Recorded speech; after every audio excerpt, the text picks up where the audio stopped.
Hello प्यारे बच्चों, जय हिंद, वंदे मातरम। स्वागत है आप सभी के एक बार फिर से आपके अपने चैनल फिजिक्स टॉपर्स अकेडमी में। मैं हूं गौरव सिंह भव्य और मैं आपके लिए लेकर आया हूं 12th क्लास की फिजिक्स, जिसमें हम करा रहे हैं चैप्टर नंबर 4। इस चैप्टर का नाम है इलेक्ट्रिक कैपेसिटेंस और आज है हमारे इसमें लेक्चर नंबर 1। और देखिए, जो पहला जो हमारा टॉपिक है उसका नाम है capacitance of a conductor. Electric capacitance of a conductor, ठीक है, जिसको हम शॉर्ट में कैपेसिटेंस ऑफ ए कंडक्टर भी कह सकते हैं। चलिए देखिए, क्या है कैपेसिटेंस ऑफ ए कंडक्टर। देखिए, जैसा कि आप जानते हैं, कैपेसिटेंस जो वर्ड बना है वो बना है कैपेसिटी से। कैपेसिटी और कैपेसिटी क्या होती है? किसी भी चीज़ की, कोई चीज़ को ग्रहण करने की, उसको एक्सेप्ट करने की जो एबिलिटी होती है, ग्रहण करने की जो क्षमता होती है, उसको कहते हैं कैपेसिटी। जैसे कि आपको मैं एक एग्जांपल से समझाने की कोशिश करता हूँ। जैसे कि सपोज करो हमारे पास एक बाल्टी है, बकेट। क्या है? एक बाल्टी है। उस बाल्टी के अंदर 10 लीटर पानी आ सकता है, मैक्सिमम 10 लीटर पानी आ सकता है। तो इसका मतलब उसको जो लिक्विड को एक्सेप्ट करने की जो एबिलिटी है उसकी 10 लीटर की है। मीन्स यही इसकी क्या है? कैपेसिटी है। क्या है ये? कैपेसिटी है। इसका मतलब क्या है? ये मैक्सिमम 10 लीटर वाटर को अपने अंदर स्टोर कर सकता है, एक्सेप्ट कर सकता है। तो कैपेसिटी समझ में आया? कैपेसिटी का मतलब है मैक्सिमम कितनी चीज़ को वो अपने अंदर कंडक्ट कर सकता है, एक्सेप्ट कर सकता है, स्टोर कर सकता है। ऐसे ही इसी चीज़ से बना है capacitance. Capacitance, electric capacitance. Electric capacitance क्या होगा समझिए। अब इस चीज़ को समझते हैं। हमारे पास कोई एक कंडक्टर है, कंडक्टर, ठीक है। कंडक्टर को हम चार्ज दे सकते हैं। अब कोई भी कंडक्टर है, उसकी एक लिमिट होती है। किसी भी चार्ज को अपने अंदर स्टोर करने की एक लिमिट होती है, ठीक है। इस लिमिट को कहेंगे कैपेसिटेंस। कैपेसिटेंस ऑफ कंडक्टर, ठीक है। ओके, तो मैंने लिखा है the electrical capacitance of a conductor is the measure of its ability to hold electric charge. और देखो, इसको हम रिप्रेजेंट करते हैं कैपिटल सी से। तो मैंने लिखा है it's represented by small C, capital C. Okay, चलिए आगे देखते हैं। तो ये हमारी जो डेफिनेशन है, ये कैसे व्यवहारिक है, बिहेवियर में क्या होता है चार्ज का, यानी कि जो कंडक्टर होता है उसका बिहेवियर के अकॉर्डिंग हमने डेफिनेशन दी है। अब हम इसको थोड़ा सा मैथमेटिकल समझते हैं। मैथमेटिकल डेफिनेशन क्या होगी इसकी, ठीक है। एक फिजिक्स के तरीके से डेफिनेशन क्या होगी इसको समझते हैं। जैसे जैसे हम किसी भी कंडक्टर को चार्ज देते जाते हैं, चार्ज देते जाएंगे, वैसे वैसे उस कंडक्टर का पोटेंशियल इंक्रीज होता जाता है, ठीक है। तो हम इस चीज़ को लिखते हैं कि if we increase the charge on a conductor, its potential also increase। तो मैं इस चीज़ को लिख देता हूँ पहले। तो क्या लिखा है? If we increase the charge on a conductor, हमने कंडक्टर को चार्ज इंक्रीज किया है, इट्स पोटेंशियल क्या बढ़ जाएगा? इसका potential, its potential also increase,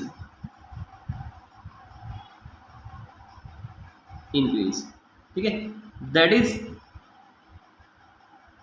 इसका मतलब क्या हुआ? इसका मतलब है कि जो इंक्रीज इन पोटेंशियल होता है, चार्ज का इंक्रीज इन पोटेंशियल, उसके पोटेंशियल जितना इंक्रीजमेंट होता है वो चार्ज के डायरेक्टली प्रोपोर्शनल होता है। जितना चार्ज कंडक्टर को दिया जाता है उसके डायरेक्टली प्रोपोर्शनल होता है। तो इस चीज़ को हम लिख देते हैं, that is increase in potential of conductor is directly proportional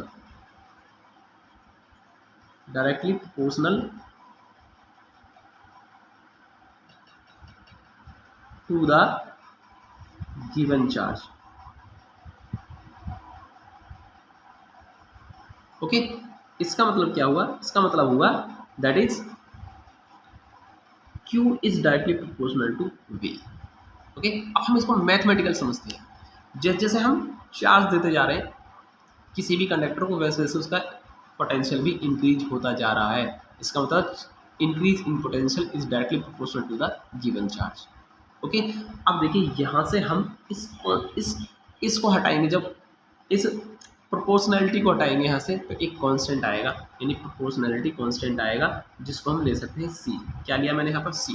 ये जो C है दोस्तों, यही हमारा इलेक्ट्रिक कैपेसिटेंस होती है। इसी को कहते हैं कैपेसिटेंस, कैपेसिटी बोलते हैं, ठीक, कैपेसिटी या electric capacitance of a conductor. तो यही तो है कैपेसिटी। चलिए तो मैंने यहाँ लिख दिया है where C is a constant which is called the electrical capacitance of the conductor.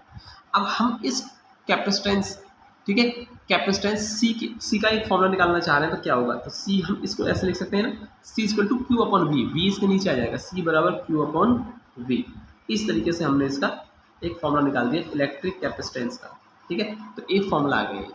अब देखिए यहाँ से हम अलग तरीके से डिफाइन कर सकते हैं। अब इसको कैसे कर सकते हैं, देखिए ये चार्ज है, ये क्या है, क्यू चार्ज जो हमने किसी कंडक्टर को दिया है, और ये क्या है, पोटेंशियल जो कि चार्ज देने से कंडक्टर का इंक्रीज हुआ है, और इन दोनों का रेशो क्या है, इलेक्ट्रिक कैपेसिटेंस, ठीक है। हम क्या कह सकते हैं, किस तरीके से हम डिफाइन करेंगे इस फॉर्मूले से इलेक्ट्रिक कैपेसिटी को, जरा ध्यान समझिएगा। आपको लिखना है, खुद लिख लेना, मैं सिर्फ बोल कर बता रहा हूँ, आप इसको वीडियो को पीछे से दोबारा चला करके आप इसको लिख लेना। क्या होगा, देखिए यहाँ पर क्या है, दोनों का रेशो है नहीं, तो हम लिखेंगे the ratio of given charge to the conductor and the increase in potential of conductor is called electrical capacitance of conductor. Okay, होगी हमारी डिफाइन यहाँ से। मतलब क्या है, मैं दोबारा से बता रहा हूँ, किसी भी कंडक्टर को दिए गए चार्ज और उसके पोटेंशियल में इंक्रीजमेंट के रेशो को इलेक्ट्रिकल कैपेसिटेंस कहते हैं, उसको सी से डिफाइन करते हैं, सी से रिप्रेजेंट करते हैं, ठीक है। इस तरीके से आप लिख लीजिए, इसकी डेफिनेशन दोबारा से लिख लीजिए। ओके, अब मैं बताता हूँ इसकी यूनिट क्या होगी। देखिए यूनिट क्या होगी, इसकी यूनिट क्या होगी, ये है चार्ज, और चार्ज की यूनिट क्या होती है, चार्ज की होती है कूलाम। क्या होती है, कूलाम, कूलाम अपॉन क्या है, वोल्ट, पोटेंशियल है ना, पोटेंशियल की होती है वोल्ट, क्या होती है, वोल्ट। या इसको हम कह सकते हैं फेरड, क्या बोल सकते हैं इसको, फेरड बोलते हैं, farad, FARAD, farad. Okay, short में क्या बोल सकते हैं इसको, कूलाम पर वोल्ट और फेरड। इस तरीके से हम इसकी यूनिट भी लिख सकते हैं, कूलाम पर वोल्ट। ओके, कूलाम पर वोल्ट। अब देखिए इसकी हम डायमेंशनल फॉर्मूले की बात कर लेते हैं। डायमेंशनल फॉर्मूला कैसे लिखेंगे, डायमेंशनल फॉर्मूला लिखने के लिए हमको क्या करना है, ऊपर इलेक्ट्रिक चार्ज का डायमेंशनल फॉर्मूला लिखना है और नीचे पोटेंशियल का लिखना है और उसको सॉल्व कर देना है, ठीक है। देखिए हम जैसा कि हम जानते हैं चार्ज का होता है AT, कितना होता है, AT अपॉन, अब इलेक्ट्रिक जो पोटेंशियल होता है उसका भी हम यहाँ लिख देते हैं नीचे, क्या होता है, देखिए mL2T-3 A-1 ये होता है, हमने लिख दिया है। अब इसको कर दीजिए आप आगे की तरफ सॉल्व। देखिए क्या करेंगे, m जो है m ऊपर जाकर के m-1 बन जाएगा, l की पावर 2 है, ऊपर जाकर l की पावर -2 बन जाएगा ये। ओके, t की पावर -3 ऊपर जाकर t की पावर 3, और ऑलरेडी t इसमें एक और है, t की पावर 3 और t यानी t की पावर 4 हो जाएगा, हम लिख सकते हैं t की पावर 4, और a-1 ऊपर जाएगा तो a बन जाएगा, और a ऑलरेडी इसके अंदर है ही ऊपर, है ना, a ये वाला और a ये वाला, यानी a की पावर 2। तो इस तरीके से हमने इसका डायमेंशनल फॉर्मूला भी लिख दिया है, m-1 l-2 t की पावर 4 a की पावर 2। आपको यही याद रखना है, ठीक है। ओके, चलिए आगे देखते हैं। अब हम डिफाइन करेंगे यहाँ से 1 फेरड को, क्या करेंगे, 1 फेरड को डिफाइन करेंगे, क्योंकि इसमें क्या आया, फेरड आया है, तो हमें डेफिनेशन निकालनी है 1 farad. 1 farad, define 1 farad. Okay, कैसे डिफाइन करेंगे, मैंने जस्ट अभी आपको ऊपर क्या बताया था, ऊपर बताया मैंने फेरड जो होता है किसके बराबर होता है, कूलाम पर वोल्ट को, हम वही लिख रहा हूँ यहाँ पर, फेरड बराबर होता है कूलाम पर वोल्ट के, कूलाम पर वोल्ट। अब हमको डिफाइन करना 1 फेरड को, क्या करना, 1 फेरड, तो यहाँ पर कूलाम भी 1 कर देता हूँ और वोल्ट भी 1 कर देता हूँ, जिससे कि मैं डिफाइन कर पाऊँ 1 फेरड को, ठीक है। चलिए देखिए कैसे डिफाइन करेंगे हम इसको, इसी फॉर्मूले के हेल्प से हम डिफाइन कर सकते हैं। देखिए यहाँ देख सकते हैं आप 1 कूलाम लिखा है, 1 कूलाम क्या है, तो ये 1 कूलाम चार्ज है, क्या होगा, 1 कूलाम वो चार्ज होगा जब हम किसी कंडक्टर को दे रहे हैं, और 1 वोल्ट क्या है, ये 1 वोल्ट पोटेंशियल जो है कंडक्टर का वो इंक्रीज जो हुआ है, चार्ज देने से क्या होगा, पोटेंशियल इंक्रीज होगा चार्ज का, सॉरी कंडक्टर का। तो ये 1 वोल्ट क्या है, ये वो इंक्रीज पोटेंशियल है जो हमने चार्ज देने से इंक्रीज किया है कंडक्टर का। और ये 1 फैराड क्या है, ये इसकी कैपेसिटेंस हो जाएगी। ठीक है, तो हम क्या कर सकते हैं, डिफाइन कर सकते हैं। देखिए कैसे 1 फैराड को डिफाइन करेंगे, अगर हम किसी कंडक्टर को 1 कूलम चार्ज देते हैं और उसके पोटेंशियल में 1 वोल्ट का इंक्रीजमेंट हो जाता है, ठीक है, तो उस कैपेसिटर या कंडक्टर, उस कंडक्टर की कैपेसिटेंस 1 फैराड हो जाती है। ठीक है, अब देखिए इसको मैं डिफाइन कर देता हूँ, डेफिनेशन लिखता हूँ पहले जैसे। तो देखिए मैंने यहाँ पर लिख दिए, the capacitance of a conductor is 1 farad if a charge of 1 coulomb raise its potential by 1 volt. यानी अगर हम किसी कंडक्टर को 1 कूलम चार्ज देते हैं और उसके पोटेंशियल 1 वोल्ट का इंक्रीजमेंट हो जाता है, तो उस कंडक्टर की कैपेसिटेंस को हम 1 फैराड कह सकते हैं। ठीक है, यही मैंने ऊपर डिफाइन किया है। ओके, चलिए आगे लेते हैं इसका अगला topic.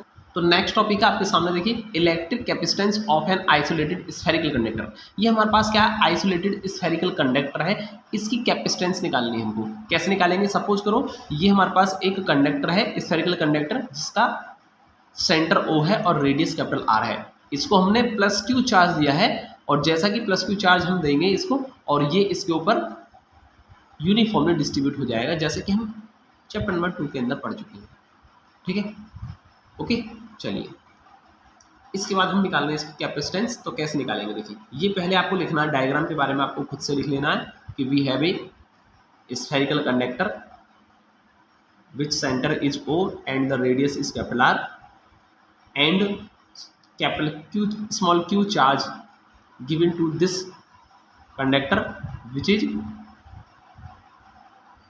uniformly distributed on the surface of this conductor। ये आप खुद लिख सकते हैं। ठीक है, चलिए सबसे पहले देखिए, हम किसी भी कंडक्टर की जब हम कैपेसिटी निकालेंगे, कैपेसिटेंस निकालेंगे, तो उसके लिए हमें सबसे पहले पोटेंशियल फाइंड करना होता है। तो हम पहले इसका पोटेंशियल फाइंड करेंगे, बिना पोटेंशियल फाइंड करे हम इसकी कैपेसिटेंस कभी नहीं निकाल सकते। तो हम लिखेंगे potential, electric potential of conductor कितना होगा, हम जानते हैं V = 1/4πε0। ये हम ऑलरेडी चैप्टर नंबर 2 के अंदर पढ़ चुके हैं। स्फेरिकल कंडक्टर की जो पोटेंशियल होता है वो कैसे निकालते हैं, Q/डिस्टेंस R, इस फॉर्म से निकाल सकते हैं। क्या डिस्टेंस है, कैपिटल R है ना, रेडियस। ठीक है, तो हमने लिख दिया। अब हम लिख रहे हैं इसकी पोटेंशियल लिख दिया हमने इसका, अब हम इसकी कैपेसिटी लिख रहे हैं। इलेक्ट्रिक कैपेसिटेंस निकाल लेना हम इसकी, electrical capacitance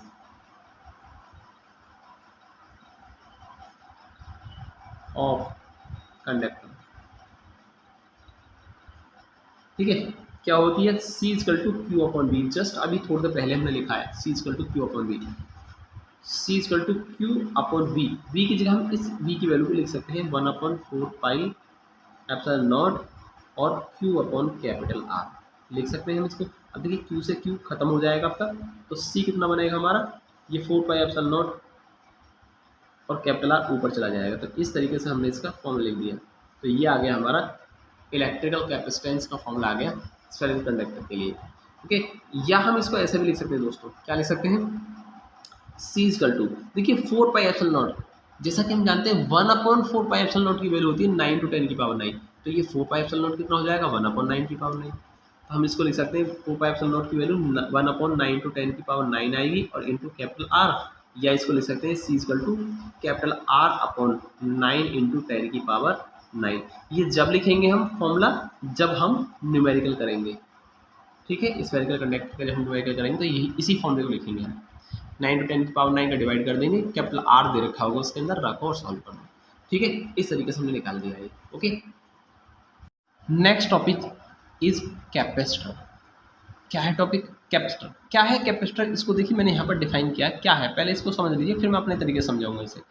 A capacitor is an arrangement of 2 conductors separated by an insulating medium that is used to store electric charge and electric energy.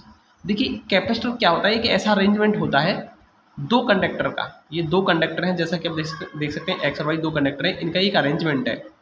जो कि कैसे इंसुलेटिंग मीडियम है इनके बीच में ना। और इसको किस काम में यूज किया जाता है, इसको यूज किया जा सकता है इलेक्ट्रिक चार्ज और इलेक्ट्रिक एनर्जी को स्टोर करने के काम में। ठीक है, यानी हम इस डिवाइस के अंदर इलेक्ट्रिक चार्ज को या कह सकते हैं इलेक्ट्रिक एनर्जी को स्टोर कर सकते हैं। ठीक है, इस काम के लिए हम इसको यूज करते हैं और इस डिवाइस का नाम होता है कैपेसिटर। अब देखिए कैपेसिटर क्या है, ये आपने डेफिनेशन से समझा, बट मैं आपको इसको अपने तरीके से समझाऊंगा, बहुत अच्छे तरीके से समझते रहेंगे, ध्यान से देखिए। ये सपोज करो हमारे पास एक कंडक्टर है एक्स, जिसका एरिया क्या है, सरफेस एरिया क्या है, इसका ए है। ठीक है, इस कंडक्टर का एरिया क्या है, ए है। अब देखिए हम एक चीज़ जानते हैं, अभी हमने क्या पढ़ा था, कैपेसिटी पढ़ा था थोड़ी देर पहले। कैपेसिटी क्या होती है, किसी भी कंडक्टर की वो मैक्सिमम लिमिट होती है चार्ज को स्टोर करने की। ठीक है, मैक्सिमम लिमिट होती है जिसके बाद कंडक्टर चार्ज नहीं लेता है। ठीक है, चार्ज को अपने अंदर स्टोर फिर नहीं कर पाता है। यानी कि अगर हमने किसी कंडक्टर को चार्ज दे दिया उसकी कैपेसिटी के बराबर, तो फिर हम उसको एक्स्ट्रा चार्ज नहीं दे सकते, वो एक्सेप्ट नहीं करेगा चार्ज को। लेकिन हम अगर कुछ ऐसा अरेंजमेंट कर दें जिससे कि इसकी कैपेसिटी और बढ़ जाए, मतलब इस पर और एक्स्ट्रा चार्ज चला जाए उसकी कैपेसिटी से भी ज़्यादा, तो इस डिवाइस को, इस मेथड को बोलते हैं कैपेसिटर। तो कैपेसिटर क्या होता है, कैपेसिटर एक ऐसी डिवाइस होती है जिसमें हम किसी भी कंडक्टर की शेप और साइज में कोई चेंज नहीं करते और फिर भी हम उस पर उसकी कैपेसिटी से ज़्यादा उस पर चार्ज हम दे सकते हैं। इस मेथड को, इस डिवाइस का नाम ही होता है कैपेसिटर। अब ये कैसे पॉसिबल है इसको समझ लीजिए। भाई अगर हमारे पास कोई कंडक्टर है तो हम उसको धीरे धीरे चार्ज देते जाएंगे, उसका पोटेंशियल बढ़ता जाएगा बढ़ता जाएगा बढ़ता जाएगा, लेकिन एक समय ऐसा आएगा उस कैपेसिटी के बराबर जब हम उसको चार्ज दे देंगे तो उसके बाद फिर वो चार्ज को एक्सेप्ट करना बंद कर देगा, मतलब चार्ज को स्टोर करना अपने अंदर बंद कर देगा, फिर हम उसको चार्ज नहीं दे सकते। लेकिन हमको क्या करना, हमको इसको और भी एक्स्ट्रा चार्ज देना है, हम चाह रहे हैं इस पर और भी एक्स्ट्रा चार्ज दिया जा सके, तो उसके लिए हमें कुछ ना कुछ अरेंजमेंट करना होगा। तो हम क्या अरेंजमेंट करते हैं, सपोज करो ये वही प्लेट है जिसको हम चार्ज देने की कोशिश कर रहे हैं और इसने अपनी कैपेसिटी के बराबर चार्ज ले लिया है और अब चार्ज अपने अंदर स्टोर नहीं कर पा रहा है और हम चाह रहे हैं इस पर और एक्स्ट्रा चार्ज दे सकें। तो उसके लिए हमने क्या काम किया, उसके बाद हमने क्या काम करा, उसके प्लेट के सामने एक और अर्थ से कनेक्टेड प्लेट रख दी और कैसे न्यूट्रल प्लेट रख दी, न्यूट्रल प्लेट रखी। जैसे इस प्लेट को अर्थ से कनेक्ट करने के बाद इसके समीप रख दिया जाएगा, इसके नज़दीक रख दिया जाएगा। ठीक है, तो अब इसके कंडक्टर देखो, कंडक्टर जो एक्स है इसके शेप और साइज में हमने कोई चेंज नहीं किया है। तो जैसे हमने ये अरेंजमेंट किया है कि प्लेट वाई को अर्थ से कनेक्ट करके इसके सामने रख दिया, तो वैसे ही इसका पोटेंशियल डिक्रीज हो जाता है और जैसे ही पोटेंशियल डिक्रीज होगा इसकी कैपेसिटी बढ़ जाएगी, मतलब इस पर हम और एक्स्ट्रा चार्ज दे सकते हैं। और जबकि इस पर हमने ऑलरेडी चार्ज दे रखा है उसकी कैपेसिटी इसके बराबर है ना, उसकी जो कैपेसिटी है उतना हमने चार्ज ऑलरेडी दे रखा है, लेकिन उसके बाद भी अब हम इस पर एक्स्ट्रा चार्ज दे सकते हैं। ठीक है, तो ये कैसे पॉसिबल हुआ, कैपेसिटी से ज़्यादा चार्ज हम दे सकते हैं, इसको कैसे पॉसिबल हुआ ये सब, जब हमने एक और प्लेट वाई को इसके पैरेलल में रख दिया है अर्थ से कनेक्ट करने के बाद, तब हम ऐसा कर पाए हैं। अब देखिए ये आपको थोड़ा फील करना है आखिर ऐसा कैसे हो गया, कैपेसिटी से ज़्यादा हमने चार्ज इसको दे दिया, तो कैसे दे दिया हमने, इसको फील करते हैं। देखिए वैसे जो आपका कैपेसिटर होता है ना, कई टाइप का हो सकता है, स्फेरिकल हो सकता है, पैरेलल प्लेट कैपेसिटर हो सकता है, ठीक है, और सिलेंड्रिकुलर हो सकता है शेप का। ठीक है, तो यहाँ पर मैंने जो समझाया है कैपेसिटर को वो पैरेलल प्लेट लेकर के समझाया, और इस चैप्टर के अंदर हम पैरेलल प्लेट कैपेसिटर ही पढ़ेंगे, बाकी और किसी शेप का कैपेसिटर नहीं पढ़ेंगे। इसलिए मैंने यहाँ पर जो समझाया कैपेसिटर को वो पैरेलल प्लेट लेकर ही समझाया। तो ये दो प्लेट आप देख सकते हैं ना पैरेलल में रखी हुई है, तो ये एक पैरेलल प्लेट कैपेसिटर बन गया। अब इसको समझते हैं थोड़ा सा अपने तरीके से। देखिए हमने एक फॉर्मूला पढ़ा था इलेक्ट्रिक कैपेसिटी का, इलेक्ट्रिक कैपेसिटी यानी कैपेसिटेंस का फॉर्मूला पढ़ा था हमने Q/V। तो देखिए C कैपेसिटी किसके डायरेक्टली प्रोपोर्शनल है, Q के, लेकिन कैपेसिटी से ज़्यादा चार्ज हम दे नहीं सकते इस कंडक्टर को, चार्ज तो लेना बंद कर देगा क्योंकि ऑलरेडी ये अपनी कैपेसिटी के बराबर चार्ज ले चुका है, तो अब ये चार्ज तो लेगा नहीं, तो इसका मतलब हम चार्ज से तो इसकी कैपेसिटी नहीं बढ़ा सकते। अब हम काम करेंगे इसके पोटेंशियल पर, यानी किसी भी तरीके से पोटेंशियल अगर हम डिक्रीज कर दें, क्योंकि कैपेसिटी क्या है पोटेंशियल के इन्वर्सली प्रोपोर्शनल है, नीचे लिख रहा है इन्वर्सली प्रोपोर्शनल, यानी किसी भी तरीके से अगर हम इस कंडक्टर के पोटेंशियल को डिक्रीज करने में कामयाब रहते हैं तो तो हम उसकी कैपेसिटी बढ़ा सकते हैं। तो उसकी कैपेसिटी क्या हो जाएगी, बढ़ जाएगी। हमें पोटेंशियल डाउन करना है, उसका डिक्रीज करना है, पोटेंशियल डिक्रीज होगा तुरंत कैपेसिटी बढ़ जाएगी और उस पर फिर हम एक्स्ट्रा चार्ज दे सकते हैं। तो यही काम करता है जो पैरेलल में जो प्लेट रखी है ना, इसमें अर्थ से कनेक्टेड जो प्लेट रखी है भाई, ये क्या काम करती है, ये जैसे ही रखी जाती है अर्थ से कनेक्ट करने के बाद इसके सामने, तुरंत इसका पोटेंशियल डिक्रीज हो जाता है, पोटेंशियल डिक्रीज हो जाता है और उसकी कैपेसिटी बढ़ जाती है और हम उस पर एक्स्ट्रा चार्ज दे सकते हैं। अब ये थोड़ा सा फील करो इस चीज़ को कि आखिर ऐसा कैसे हो गया। आपको फील नहीं हो पा रहा है कि पोटेंशियल कैसे घट गया, जैसी प्लेट को हमने रखा पोटेंशियल घट कैसे गया। समझो इस चीज़ को, हमने प्लस क्यू चार्ज दिया इसको, तो ये प्लस क्यू चार्ज इस प्लेट के ऊपर यूनिफॉर्मली डिस्ट्रीब्यूट हो जाएगा, जैसा कि हम चैप्टर 2 में पढ़ चुके हैं गॉस थ्योरम में।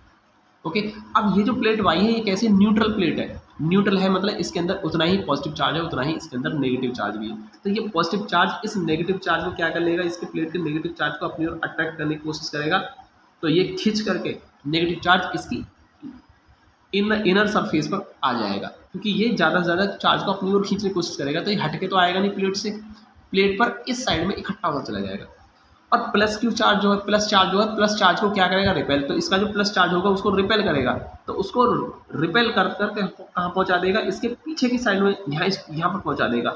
तो ये आउटर सरफेस पर इकट्ठा होता रहेगा चार्ज, यहाँ से हट के चार्ज पीछे की तरफ, ज़्यादा से ज़्यादा पीछे की तरफ चला जाएगा, मीन्स इसकी आउटर सरफेस पर फैल जाएगा यहाँ।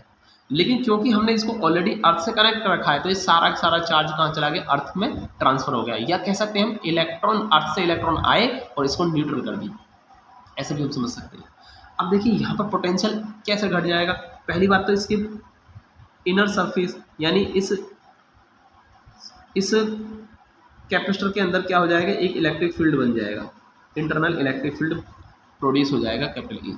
दिख रहा है ना आपको प्लस से माइनस की ओर। अच्छा, ये प्लेट से, अब देखिए इसका पोटेंशियल घट गया, प्लेट एक्स का पोटेंशियल घट गया। कैसे घट गया जरा इसको समझो। देखिए यहाँ पर क्या बचा है, केवल नेगेटिव चार्ज बचा है इस प्लेट के अंदर, क्योंकि पॉजिटिव तो खत्म, केवल नेगेटिव चार्ज। अब नेगेटिव चार्ज प्लस चार्ज का क्या करेगा, अपोज ही तो करेगा, फेवर तो करेगा नहीं। तो ये अपोज करेगा, इसलिए इसके पोटेंशियल को कम करने की कोशिश करेगा। ठीक है, यानी कि बिहेवियर में है ना, बिहेवियर में इसने इसके पोटेंशियल को क्या कर दिया, डिक्रीज कर दिया। ठीक है, क्योंकि नेगेटिव टाइप का, अगर ये पॉजिटिव होता है तो इसके पोटेंशियल को इंक्रीज करने की कोशिश करता, प्रयास करता कि इसका पोटेंशियल बढ़ जाए, तो प्रभावी रूप से इसका है ना, प्रभावी रूप से इसके पोटेंशियल को बढ़ाने की कोशिश करता है। लेकिन ये नेगेटिव टाइप का चार्ज है, अपोजिट चार्ज, तो ये क्या करेगा, इसके व्यवहारिक रूप से इसने इसके पोटेंशियल को क्या कर दिया, डिक्रीज कर दिया, क्योंकि नेगेटिव पॉजिटिव का क्या करेगा, अपोज करेगा, और इसने इफेक्टिकली यानी कि प्रभावी रूप से इसके पोटेंशियल को क्या कर दिया, डिक्रीज कर दिया। और जैसे ही पोटेंशियल डिक्रीज हुआ, इसकी कैपेसिटी बढ़ गई, और कैपेसिटी बढ़ जाएगी, इसका मतलब इस पर हम एक्स्ट्रा चार्ज दे सकते हैं। तो आई थिंक आपको समझ में आया होगा किस तरीके से पोटेंशियल घट जाता है और कैपेसिटी कैसे बढ़ जाती है। हम जानते हैं C बराबर Q/V से पोटेंशियल कम होगा तो कैपेसिटी बढ़ेगी, और पोटेंशियल कम कौन कर रहा है, ये प्लेट। अर्थ से कनेक्ट की, पॉजिटिव खत्म, नेगेटिव बचा, नेगेटिव इसका अपोज करेगा, नेगेटिव चार्ज इस प्लेट एक्स के पोटेंशियल को डिक्रीज करने की कोशिश करेगा, पोटेंशियल डिक्रीज होगा, कैपेसिटी बढ़ जाएगी। तो और इस डिवाइस का नाम ही है कैपेसिटर, और यही चीज़ है कैपेसिटर। समझ में आया ना आपको कैपेसिटर क्या है। अब देखिए मैं इसको आपको शो कराता हूँ क्या है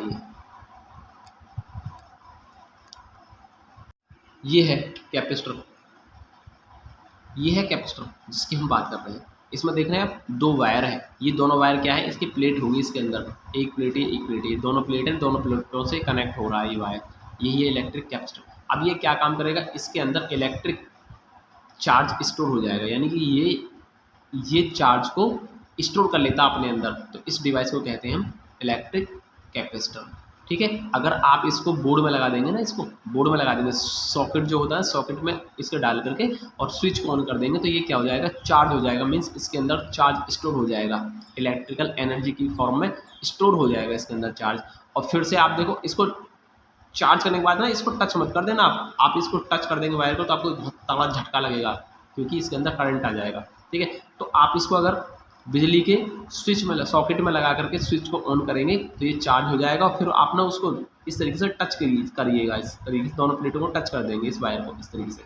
जैसे ही वायर को टच करेंगे तो ये यहाँ से बहुत तगड़ा साउंड प्रोड्यूस होगा, और यहाँ से स्पार्किंग होगी, जिससे कि प्लस माइनस जो चार्ज है आपस में मिलकर के न्यूट्रल हो जाएंगे और फिर आप उसको टच कर सकते हैं, फिर आपको ये करंट नहीं मारेगा। लेकिन अगर आपने सॉकेट में डालकर स्विच को ऑन करके चार्ज करने के बाद अगर आपने सीधे टच कर दिया इसको, तो आपको बहुत तगड़ा झटका लगेगा, ठीक है, करंट लगेगा। आपको ऐसे नहीं करना है, सावधानी से करना है। सॉकेट के अंदर डालो, ठीक, स्विच को ऑन करो, ये चार्ज हो जाएगा और दूसरे ही वायर को इस तरीके से टच करना है पहले, तो स्पार्किंग होगी, साउंड प्रोड्यूस होगा, उसके बाद न्यूट्रल हो जाएगा ये, ठीक है, ओके। उसके बाद फिर आप इसको टच कर सकते हैं, ठीक है। और अपने रिस्क पे करें, मैं आप जरूरी नहीं है आप करें ही, ऐसा देखें करके प्रैक्टिकली आप देख सकते हैं कि एनर्जी स्टोर होती भी है नहीं, तो आप देख सकते हैं। लेकिन अगर सावधानी से नहीं करोगे तो हो सकता है आपको करंट लग जाए। तो मैं आपसे बिल्कुल नहीं कह रहा हूँ कि आप इसको करके देखें, आपका मन है तो करके देखें, वो भी अपने रिस्क पर, ठीक है, रिस्क पर करके देखें भैया। चलिए आगे लेते हैं हम अगला topic. Next topic, very very most important topic of this chapter, क्या है, capacitance of A parallel plate capacitor. अब ये जो पैरेलल प्लेट कैपेसिटर है, इसकी कैपेसिटेंस निकालेंगे हम, कैसे निकालेंगे देखिए। सबसे पहले देखिए यहाँ पर मैंने आपको समझा दिया था ऑलरेडी, ये हमारे पास दो प्लेटें हैं एक्स वाई, तो आपको डायग्राम के बारे में लिखना है। ये जो प्लेट्स हैं इसके बीच में आपने इलेक्ट्रिक फील्ड देखा नहीं प्रोड्यूस हो जाता है, तो आपको यही इलेक्ट्रिक फील्ड निकालना पहले। आप देखेंगे electric field inside the conductor is equal to sigma upon epsilon naught. अब ये कहाँ से आया, देखिए आपने चैप्टर नंबर 2 वो पढ़ा होगा गॉस थ्योरम। गॉस थ्योरम में हमने दो प्लेट्स के बीच में, ठीक है, दो प्लेट्स के बीच में कोई पॉइंट लेकर उस पर हमने इलेक्ट्रिक फील्ड निकाला था, तो वो इलेक्ट्रिक फील्ड कितना आता है, is equal to sigma upon epsilon naught, Gauss की थ्योरम में पढ़ा था आपने। अब देखिए सपोज करो हमने दोनों प्लेट्स के बीच में के डाइलेक्ट्रिक मीडियम का एक कॉन्स्टेंट ले, के डाइलेक्ट्रिक मीडियम का एक, ठीक है, के डाइलेक्ट्रिक कांस्टेंट वाला एक मीडियम भर रखा है हमने प्लेटों के बीच में, ठीक है। तो यहाँ पर आपको के भी लेना पड़ेगा, तो sigma upon K epsilon not, क्योंकि हमने यहाँ पर मीडियम भर रखा है, ठीक है, डाइलेक्ट्रिक कांस्टेंट के वाला, ठीक है। तो यहाँ sigma upon K epsilon not. But हम क्या जानते हैं, सरफेस चार्ज डेंसिटी, सिग्मा क्या है, सरफेस चार्ज डेंसिटी, और ये होता है क्यू अपॉन ए के बराबर होता है। क्या होता है ये, क्यू अपॉन ए होता है। अब इसमें हम रख देंगे सिग्मा की जगह Q upon A, then E is equal to Q upon K epsilon naught A, okay. हमने सिर्फ सिग्मा की जगह क्या लिखा है, सिग्मा जो था इसमें यहाँ पर क्यू अपॉन ए कर दिया है, क्यू अपॉन ए कर दिया है, ओके। तो ये आ गया हमारा इलेक्ट्रिक फील्ड। अब देखिए इलेक्ट्रिक फील्ड आ गया प्लेट्स के बीच में। अब प्लेट्स के बीच पोटेंशियल निकालना पड़ेगा, पोटेंशियल डिफरेंस, क्योंकि अगर हम पोटेंशियल डिफरेंस नहीं निकालेंगे तो हम कैपेसिटी नहीं निकाल पाएंगे, क्योंकि कैपेसिटी हमें तभी निकल सकती है जब हम पोटेंशियल या पोटेंशियल डिफरेंस निकाल लेते हैं। तो हम प्लेटों के बीच पोटेंशियल डिफरेंस निकालेंगे पहले, तो पोटेंशियल डिफरेंस हम लिखेंगे, पोटेंशियल डिफरेंस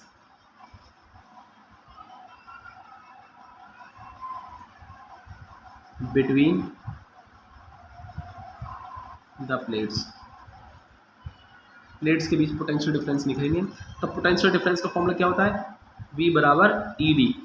ये क्यों, कौन सा फॉर्मूला है, E बराबर V अपॉन डी। हमने चैप्टर नंबर 2 और 3 में कई बार इस फॉर्मूले का यूज़ किया था, E equal to V upon d, ठीक है। तो आपको याद होगा, तो मैंने यहाँ पर डायरेक्ट लिखा है V equal to E d, okay. अब देखिए यहाँ पर E जो लिखा हुआ है ना, ये E, इसको उठा करके आप यहाँ E की जगह रख देंगे, ठीक है। तो देखिए हम कैसे करेंगे इसको, put the value of E in this equation, okay. Then क्या होगा, देखिए V इक्वल टू ई की जगह हम लिखेंगे sigma Q upon K epsilon naught ए, और इनटू क्या है हमारा D है, ठीक है। ये हमने E की वैल्यू लिखी है, सिर्फ E की वैल्यू लिखी है, V equal to E d, और E की वैल्यू है Q upon K epsilon naught A, okay. तो ये पोटेंशियल डिफरेंस आ गया। हमको लिखना है, हमको क्या निकालनी है, हमको निकालनी है कैपेसिटी, कैपेसिटेंस निकालनी है हमें कंडक्टर की। हम लिखेंगे कैपेसिटेंस ऑफ कंडक्टर, या कैपेसिटेंस ऑफ कैपेसिटर। तो यहाँ कंडक्टर भी लिख सकते हैं और कैपेसिटर भी लिख सकते हैं, ठीक है। C equal to Q upon V formula होता है ना हमारा, तो C equal to Q upon we, V की जगह हम ये वैल्यू लिख सकते हैं उठा करके, Q upon K epsilon naught ए और इनटू डी। तो Q से Q आपका खत्म हो जाएगा, तो इस तरीके से यहाँ C बचेगा हमारा, ये के एप्सिलॉन नॉट ए ऊपर चला जाएगा, के एप्सिलॉन नॉट ए अपॉन ए, ये आपका डी नीचे बच जाएगा, इस तरीके से हमने फॉर्मूला लिख दिया है, कैपेसिटी निकल के आ गई हमारी पैरेलल प्लेट कैपेसिटर की। ठीक है, अगर हम एक काम कर लेते हैं, फॉर एयर और वैक्यूम, यदि मान के